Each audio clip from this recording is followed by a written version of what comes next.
You heard the original, now get ready for the remix. Welcome to the remix session with myself, Dr. Anthony Penn.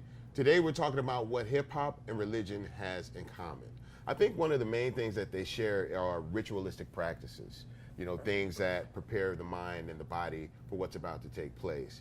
What are some of the earliest rituals, and are they still practiced in that same form today in religion? I guess the thing I'm asking is, have people always prayed on bended knee? Has that always been a part of the ritualistic practice of religion for people? Rituals have changed over time, but let's think about ritual this way. A ritual is a repeated activity in founded space, right? Okay. And so that kind of opens up the playing field. Within the context of Christianity and Islam, there have been alterations in part because these traditions are sensitive to cultural context. They try to fit themselves within the cultural world, yeah? Okay. So rituals have had to shift and change to be sensitive to where people are and how they are within their culture. Got you. So rituals that existed, say, 200 years ago have had to change and conform to the way the world has changed around it.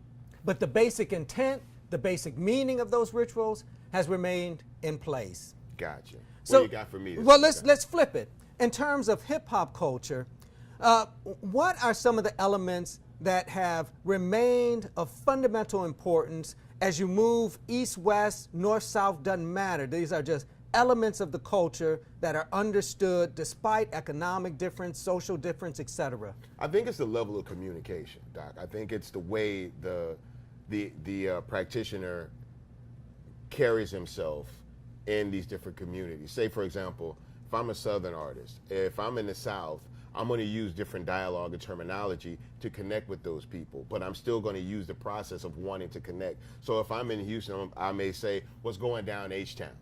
Now, if I go to Los Angeles, there's different terminology, there's different context and different words. So I couldn't say what's going down LA, because LA doesn't normally say what's going down. So you would use different terminology for Los Angeles, Houston, New York, but the ritual, the whole process of introducing yourself, trying to start it off with a good energy, how y'all feeling, if you're ready to have a good time, put your hands up. That can be used anywhere. So the intent, as you spoke of earlier, of trying to connect with the people on a personal basis exists everywhere. It just takes different levels of communications in order to convey that.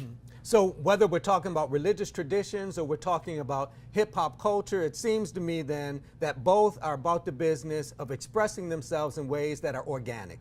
And ways that can change depending on where that presentation is at. There you have it.